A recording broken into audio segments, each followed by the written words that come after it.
Welcome to Inspired By, a series where we look at the musical trends past and present to better understand the techniques used so that you can make better music. If you're new to the channel, I'm Will and I make an assortment of music under the moniker Hush Child. Let's get inspired and let's learn something.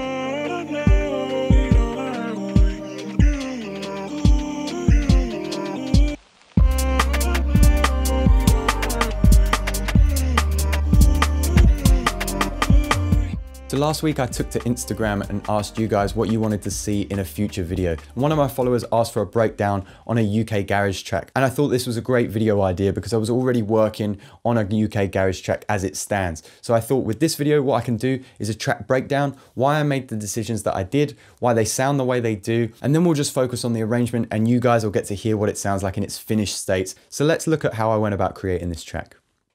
All right, so a quickie video today. Here's the track that I thought would be perfect for today's video. It's already partly made, but I'm going to walk you through the stems and the choices that I made and then show you a bit of an arrangement technique, and then we'll jump into what it sounds like as the finished product. Now, you've already heard a preview of this, so let me jump straight into my drum selection. Here is the drum track, this lime green section, just on its own.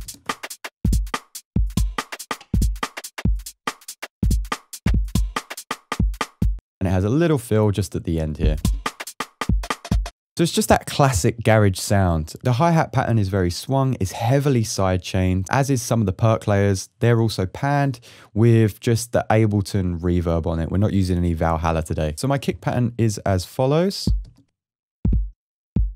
And you can see that these areas here are just a little bit quieter than the one ahead of it. So that creates a little bit more of a personification of the drums as if it was in human form. The same goes for the rim shots, just a rim shot sample from Splice, but these ones in the middle here, they're just a little bit quieter than, you know, the ones that are heard on the 2 and the 4. Super gated, we use that transient forward method that I showed in previous videos. As we go over to the hats, so the sidechain on this one is working at a medium pace. It's not really ducking the hi-hats that much. It's not like a sample where I want to take everything out, but it's just taking the attack of the hi-hats down a little bit so the kick and the snare can be heard. It just adds, again, a little bit of movement in that track.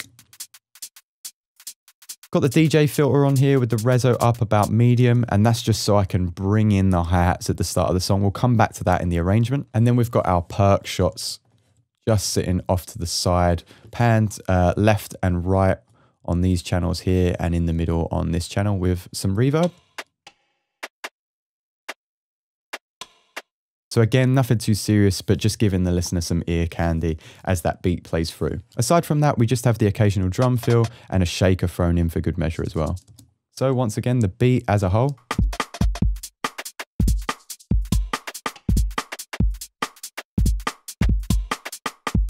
Nice and simple. Once I had my basic garage arrangement, what I wanted to do was have a look at the sample. So this is the sample that I've got here. Again, like heavily sidechain there, a little bit more than the hi-hats this time.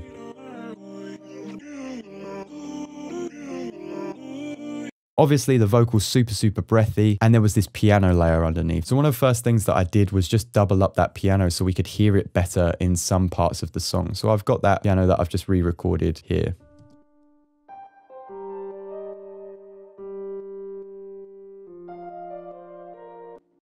This part here is playing exactly what's heard in the sample, just in an octave above. And then I just have this bass region underneath.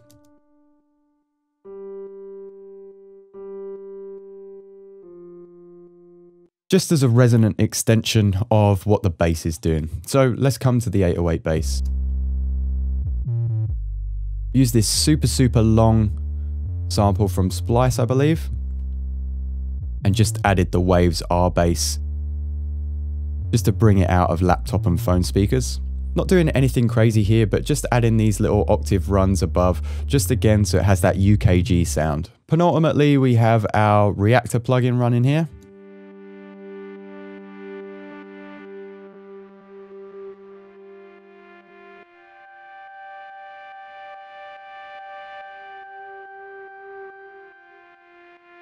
So again, you can hear that sidechain is working away. It's in a similar position to what the main sample is in. And just for ease of mixing, I've bounced the two reactor parts above just to drench in reverb there. Again, we're just using the Ableton stock reverb. We're not using Valhalla or any external plugins. At the bottom here, you can see I've got these grayed out regions, and I just put these at the bottom of my projects just to tell myself that these are kind of unimportant to the mix. Things like muted sidechain, kick drums, any noise, and I've got a couple of risers here as well. And again, just samples from Splice. The main theme being here that we're going to sidechain pretty much everything other than the kick drum. So let's go back to our main sample. What we've got here is the sample in the lower register.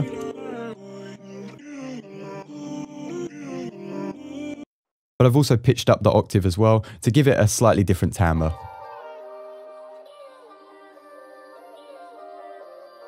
As we go into the drop of our song, all I've done with that sample is just bounced it in place and added a portal, so it has this kind of tremolo effect as well.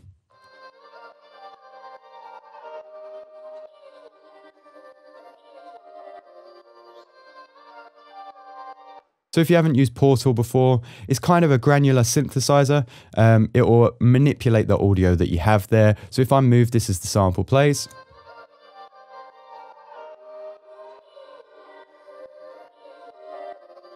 you can hear there that it's manipulating and automating the sidechain effect in the LFO, and it's manipulating the space of the reverb. So overall, that just creates a different drop effect for this UKG song. It's made to have a vocalist over the top, so it's important that the drop of the song doesn't have any sharp synths or anything that's going to take away from the quality of the vocals.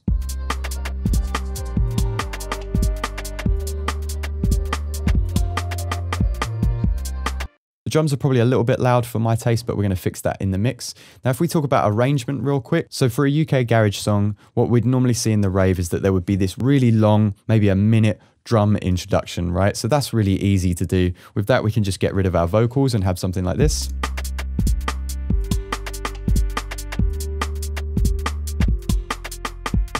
We want an introduction to that vocal sample. So I'd find a part in my sample that I'd like to use.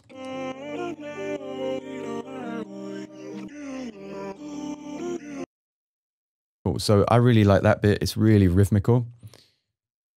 So if we was creating an introduction to this, I would have something like that. And I'd maybe get rid of this section here.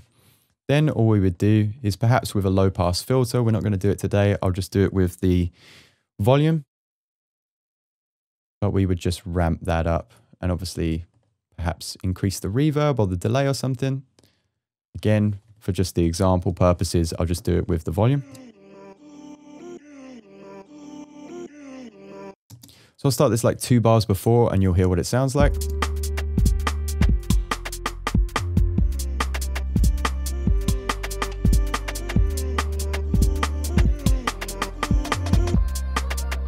Cool, so at this point here, obviously you would extend that maybe over 8 bars, maybe 16 bars after having 8 or 16 bars of just drums on their own, maybe a bass line. At this point, you can choose to take out some of the beat. So what I'm gonna do is I'm gonna take out everything but the hi-hats, I believe. Maybe I'll leave in a little bit of perk. So let's take out that one. And then we're gonna take out this perk here. We're gonna leave the hats in and see what that sounds like. This is where you can mess with the DJ filter or your low pass filter.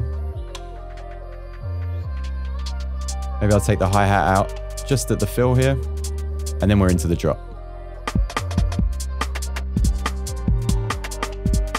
So that's a really effective way to get into the drop of the song, and that's obviously where our vocalist would start. At the end of a UK garage song, what we would normally have is just a complete switch up where they would introduce a new instrument and it would make a great transition section into the next song for the DJ, right? So here I've taken everything out and you can see that I've got this lime green little clip here.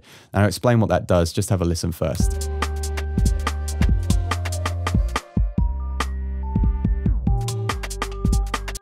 Cool, so we've got our tape stop effect, and all I've done is bounce everything in place, just consolidated and frozen all of these tracks here, and then put it into this new clip. And with this new clip, I've just added a pitch bend envelope, pitched it all the way down at the very end, and we get this effect here. And you can obviously hear that I've added the Celesta as well from Contact. All I have playing here is just a slow arpeggio with a little bit of delay and lots of reverb on it.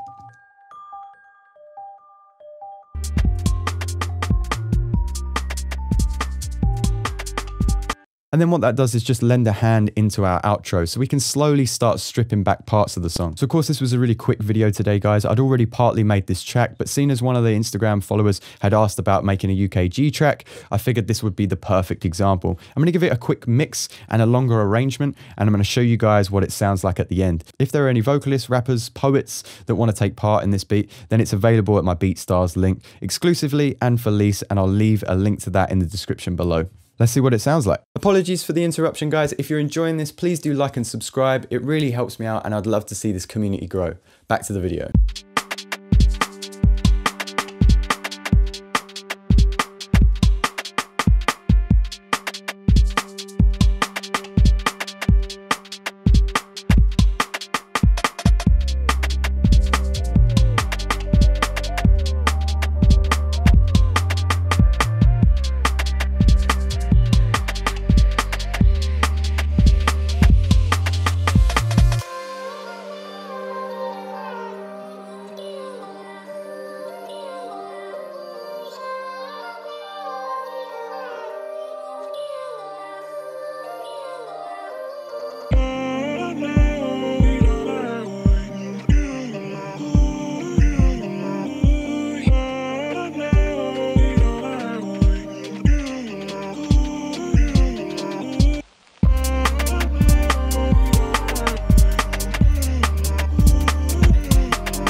So that's how I went about creating this UK Garage track, guys. I hope you found it helpful. Let me know what you'd like to see in future videos. If there's any vocalists out there looking to collaborate or purchase this beat as well as others, the link is in the description below under BeatStars. For now, I thank you and I'll see you guys next time.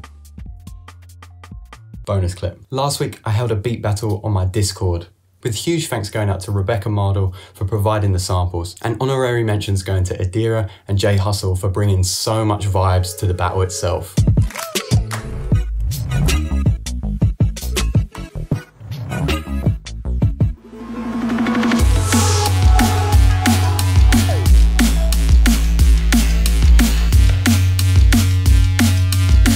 Huge shouts to HSK for winning the battle. I'm gonna let him play out the show, but I'm gonna leave links to the artists that I mentioned, as well as the Discord, should you wanna check them out or take part in the future. Let's listen to his winning submission and I'll catch you guys next time.